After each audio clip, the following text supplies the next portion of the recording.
The original concept of Happiness Is was to create an event where people from different communities could join together and share with each other what makes them happy.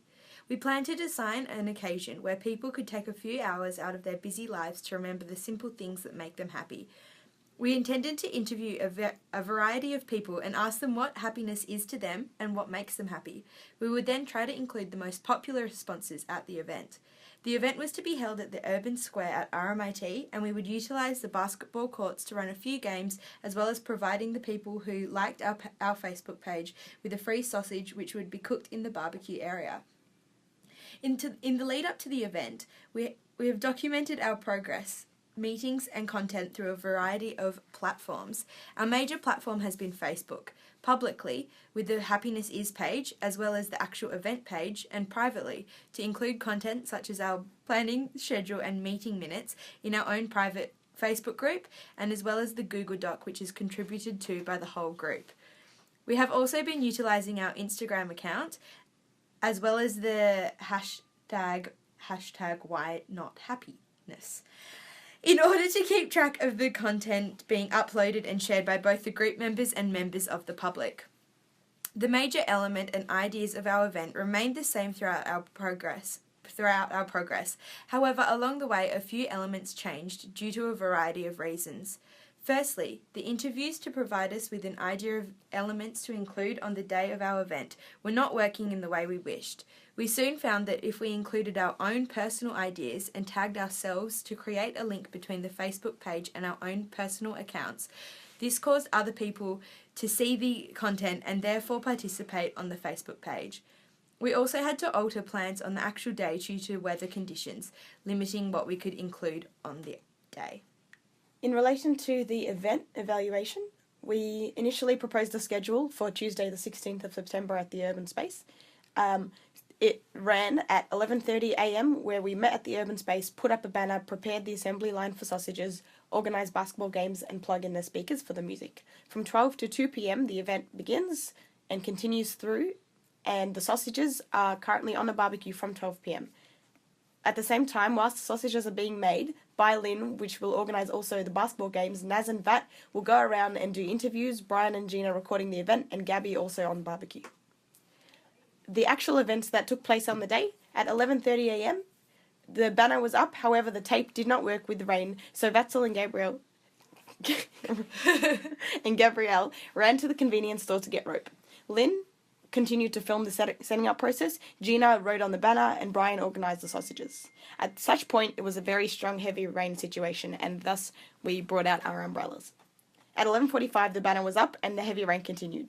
12 o'clock, the event begins, sausages on the barbecue. A few people have arrived and currently playing basketball while waiting for sausages, and the rain has eased up. 12:30, due to the intensity of the rain, the group has gathered around the barbecue. Naz and Brian currently filming whilst Lynn has rotated onto the barbecue. Vaz gathering people to the event, and Gina and Gabby interviewing. At 2 p.m, the event was over.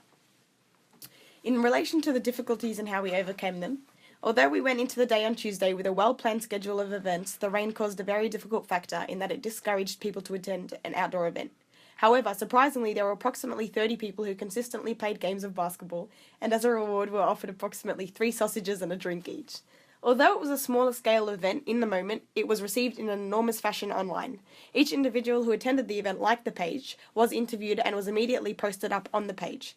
We were surprised at how great the feedback was when Gabrielle's photos received 125 likes. Brian's idea to post up a little comment about what happiness means to the interviewees alongside their picture was successful in that it really encouraged a strong online participatory community, as each picture was liked by multiple friends of theirs who as a result liked the page and have separately messaged us about the fact that the page is a great idea. The rain did cause quite a lot of anxiety initially. However, we were well prepared in that we brought 5 umbrellas to place upon the barbecue area so as to continue successfully with the barbecue. Our banner proved successful for a period of time and drew people to the event. However, the rain caused trouble in that it drenched the material, but as a result, we went out separately and encouraged individuals to come. The posters we had put up around the university 3 days prior successfully brought people to the event.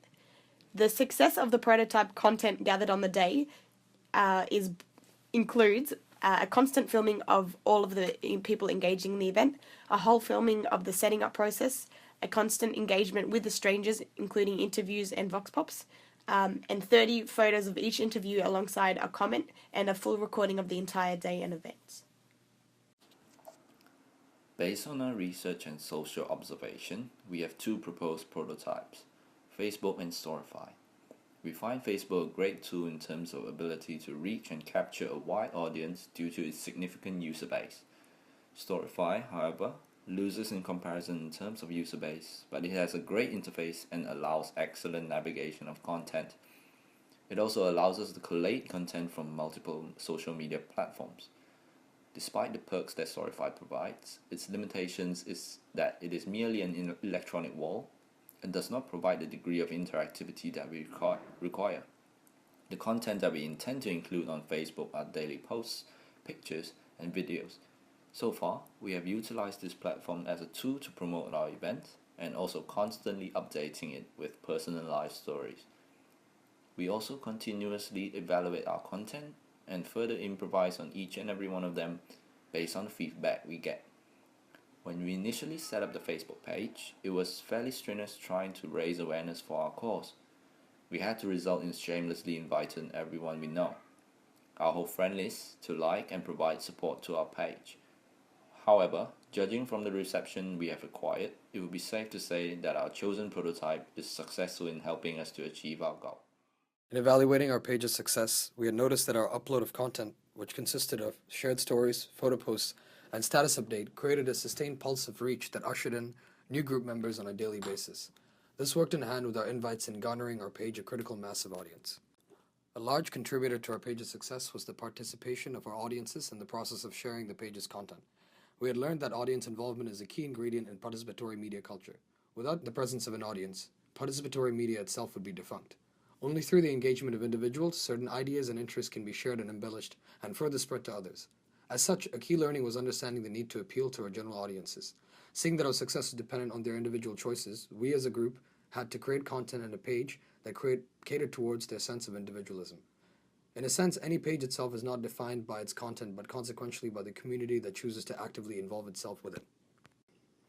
In reflection of our social media initiative, we feel that we could have unified our campaign and event with a singular page of promotion to maximize our reach. Throughout the campaign, we had used our initial page to spread awareness and garner interest, while consecutively utilizing the event page to generate awareness for the event. We felt that doing so fragmented our audience base, as the second page required new actions and initiatives towards garnering an audience. Despite having referencing content from our previous page to the new one, we felt that many of our initial participants had not been reached and bridged to the new event page. Evaluating this effort, we feel that in the case of a new event, the use of a primary page for all promotional work will be more efficient in keeping our audience base interested and relevantly informed with activity leading to the event. Conclusively, we have realized that in order to bring about success in participatory culture, we have to provide to our audiences more than our own personal interests, as they ultimately function as the fundamental driving force behind the selected platform.